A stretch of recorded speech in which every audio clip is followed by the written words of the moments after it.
जज साहब उद्धव और ममता की पार्टी तोड़ने पर भाजपा के खिलाफ दिया फैसला। फंसे मोदी शाह, सोशल मीडिया पर मचा बवाल। जज की टिप्पणी के बाद महाराष्ट्र की राजनीति पर फिर उठे बड़े सवाल। बॉम्बे हाईकोर्ट के एक जज ने ऐसी बड़ी टिप्पणी कर दी है जिसने महाराष्ट्र की राजनीति को लेकर अब फिर से नई बहस छेड़ दी है। कहीं हॉर्स ट्रेडिंग की चर्चा हो रही है तो कहीं वॉशिंग मशीन की। और इसी बीच मोदी शाह और पूरी भारतीय जनता पार्टी भी सवालों के घेरों में घिरती हुई नजर आ रही है। कई लोग जज की टिप्पणी को महाराष्ट्र में हुए राजनीतिक घटनाक्रम से जोड़ रहे हैं, जबकि कुछ लोग इसे पूरे देश की राजनीति पर बड़ा सवाल मान रहे हैं। लेकिन आखिर अदालत में ऐसा क्या हुआ कि ये चर्चा इतनी तेजी से फैल गई? क्या वास्तव में कोर्ट ने महाराष्ट्र की राजनीति पर गंभीर और बड़े सवाल उठाए? और क्या इस टिप्पणी का संबंध उन घटनाओं से है जिसमें पिछले कुछ वर्षों में लगातार बड़े पैमाने पर दल बदल जो है देखने को मिल रहा है? आज के इस वीडियो में हम पूरे मामले को शुरुआत से समझेंगे। दरअसल दोस्तों, बॉम्बे हाईकोर्ट में एक मामले की सुनवाई के दौरान जस्टिस माधव जामदार ने बड़ी टिप्पणी की है। जी हाँ दोस्तों, जस्टिस माधव जामदार ने महाराष्ट्र की राजनीतिक स्थिति पर चिंता व्यक्त की। सुनवाई के दौरान उन्होंने कहा कि राज्य में ऐसे कई गंभीर मुद्दे हैं जिन पर ध्यान देने की ज्यादा जरूरत है। उन्होंने एक सड़क दुर्घटना में 10 साल के बच्चे की मौत का एग्जाम्पल दिया और एग्जाम्पल देते हुए कहा कि समाज के सामने इतने महत्वपूर्ण मुद्दे हैं, इतने महत्वपूर्ण प्रश्न हैं, लेकिन राजनीतिक चर्चा अक्सर सत्ता और दल बदल के इर्द गिर्द घूमती हुई दिखाई देती है। इसी दौरान उन्होंने दल बदल और कथित हॉर्स ट्रेडिंग पर भी बड़ी टिप्पणी की।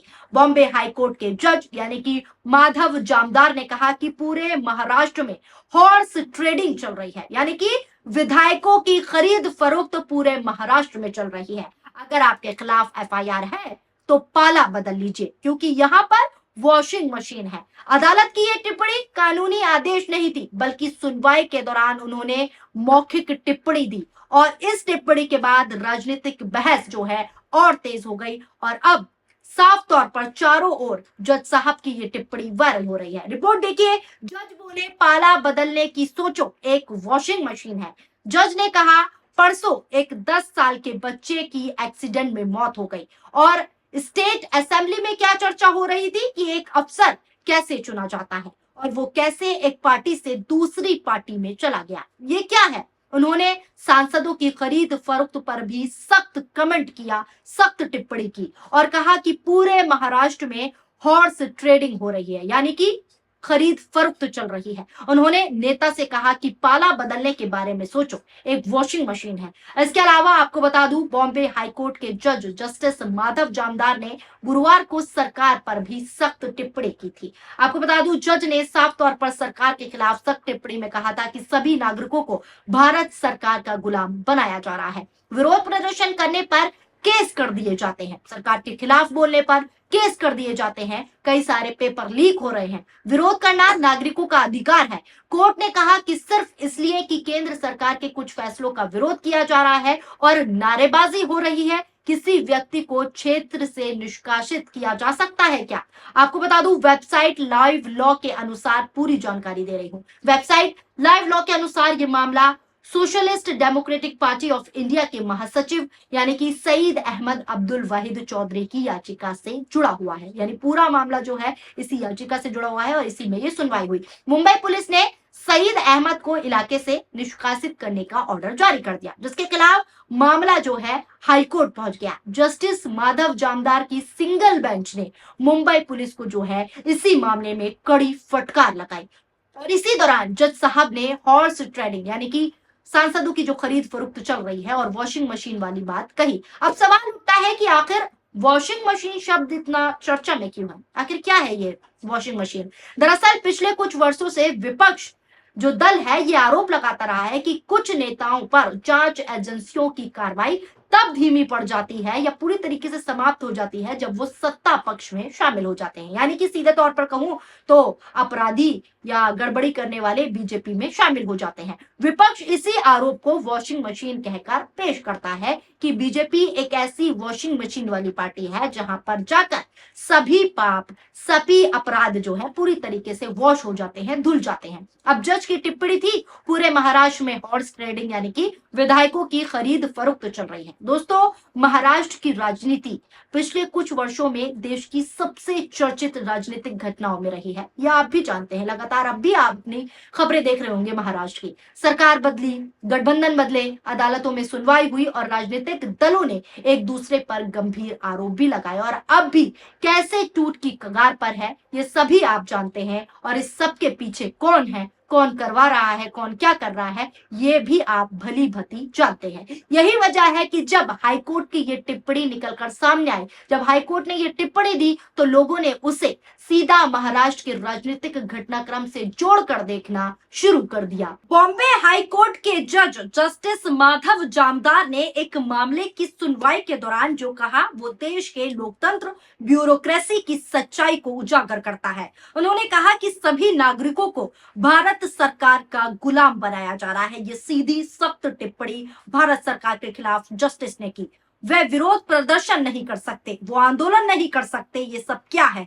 अब इतने सारे पेपर लीक हो गए हैं, अगर लोग विरोध करें तो आप केस दर्ज कर देंगे, मुकदमा कर देंगे। ये क्या हो रहा है? विरोध करना नागरिकों का अधिकार है। बॉम्बे हाईकोर्ट की ये टिप्पणी क्या बताती है दोस्तों? यही कि देश में घोषित रूप से ऐसा माहौल बनाया जा रहा है, ऐसा माहौल क्रिएट किया जा रहा है जिसमें लोग डर कर रह रहे हैं, सवाल नहीं पूछ सकते, विरोध नहीं कर सकते, केस करा दिया जाएगा, झूठे मामले तैयार किए जाएंगे, आपको बदनाम किया जाएगा, यहां तक कि पार्टी को तोड़ दिया जाएगा, इंसान के तौर पर आपको तोड़ा जाएगा और सलाखों के पीछे आपको ढकेल दिया जाएगा अगर आप सरकार के खिलाफ विरोध करेंगे। और अगर नेताओं की बात करें तो अगर आप वॉशिंग मशीन वाली पार्टी में शामिल नहीं होंगे तो आपको ईडी, सीबीआई का डर दिखाकर या फिर कहूं तो खरीद फरोख्त करके आपको अपने पाले में ले लिया जाएगा। यही तो हो रहा है आजकल और इसी को उजागर अब जस्टिस ने कर दिया है। चाहे महाराष्ट्र की बात कर लो, चाहे बंगाल की। बंगाल में तो दोस्तों अब ऐसी स्थिति है कि टीएमसी नेताओं पर लगातार हमले हो रहे हैं। जो नेता पार्टी से अलग नहीं हुए, टीएमसी से अलग नहीं हुए, उन पर हमले किए जा रहे हैं। कभी अभिषेक बैनर्जी के घर के बाहर हमला होता है तो कभी ममता की शेरनी महुआ मोइत्रा के घर के बाहर उन्हें घेर लिया जाता है, वो भी बीजेपी की पुलिस के सामने ही। और पुलिस क्या करती है? सारा नजारा, सब नजारा मूक दर्शक बनकर देखती है, मूक दर्शक बनकर सारा नजारा देख रही होती है, जिसकी जानकारी खुद सोशल मीडिया पर सांसद दे रहे हैं। महाराष्ट्र में कैसे सांसदों को तोड़ा गया, ये सब आप जानते हैं। वहीं बंगाल में कैसे पार्टी को खत्म करने की कोशिश हुई, ये भी आप जानते हैं, ये भी किसी से नहीं छुपा है। खबरें लगातार आप देख ही रहे हैं, हमारा चैनल भी आपको लगातार बंगाल और महाराष्ट्र की अपडेट देता रहता है। यहाँ तक कि कोर्ट में पुलिस के असंवैधानिक रवैये पर भी जज भड़के हुए हैं। जी हाँ दोस्तों, जज साहब ने कहा कि पुलिस नौकर नहीं, पब्लिक सर्वेंट है। जज ने कहा कि पुलिस सिर्फ व्यक्ति को इसलिए बाहर नहीं कर सकती क्योंकि उसने सरकार के फैसलों का विरोध किया। ये जज साहब ने कहा, पुलिस नौकर नहीं, वो पब्लिक सर्वेंट है। ये जज साहब की टिप्पणी है। मैं आपके अफसरों पर भारी जुर्माना लगाने जा रहा हूं। जस्टिस ने अपने आदेश में निष्कासन के ऑर्डर को रद्द करते हुए याचिकाकर्ता को बड़ी राहत दी। कोर्ट ने कहा कि भारत के संविधान के आर्टिकल 19 और 21 यानी कि संविधान के आर्टिकल 19 और 21 के अनुसार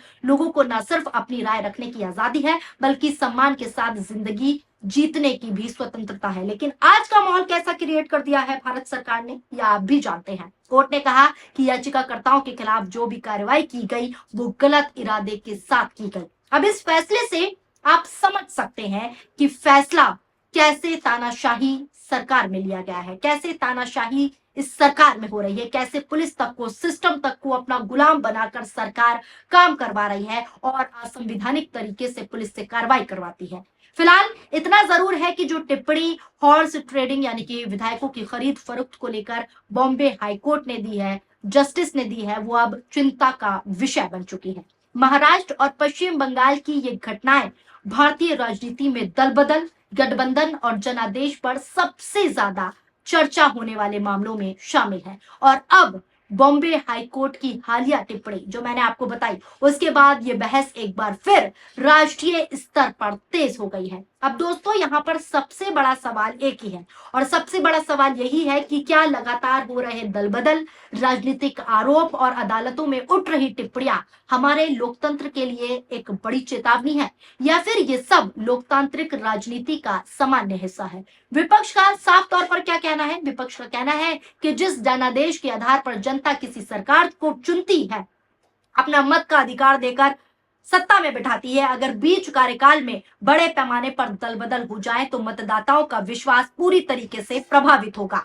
विपक्ष यही आरोप लगाता है कि जांच एजेंसियों के इस्तेमाल और राजनीतिक दबाव जैसे मुद्दों पर गंभीर सवाल अब लगातार उठ रहे हैं। वहीं भाजपा और उसके सहयोगी, उसके समर्थक साफ तौर पर विपक्ष के आरोपों को सिरे से खारिज करते रहे हैं। इसी बीच बॉम्बे हाईकोर्ट में सुनवाई के दौरान आई टिप्पणी ने इस बहस को फिर से जो है सुर्खियों में ला दिया है और खरीद फरोख्त का मामला फिर से चर्चा में आ गया है। अदालत की मौखिक टिप्पणियों पर अब देश भर में चर्चा हो रही है। लेकिन एक बात साफ है दोस्तों, क्लियर है, चाहे मामला महाराष्ट्र का हो, चाहे मामला पश्चिम बंगाल का हो या किसी और अन्य राज्य का, दलबदल और जनादेश का मुद्दा बार बार राष्ट्रीय बहस का विषय बनता जा रहा है और यही वजह है कि हर नई राजनीतिक घटना के साथ ये सवाल फिर उठता है कि लोकतंत्र में जनता के वोट की अहमियत कैसे सुरक्षित रखी जाए और राजनीतिक स्थिति जो है कैसे सुरक्षित की जाए। अब इस पूरे मामले पर दोस्तों आपकी क्या राय है? आपकी क्या प्रतिक्रिया है?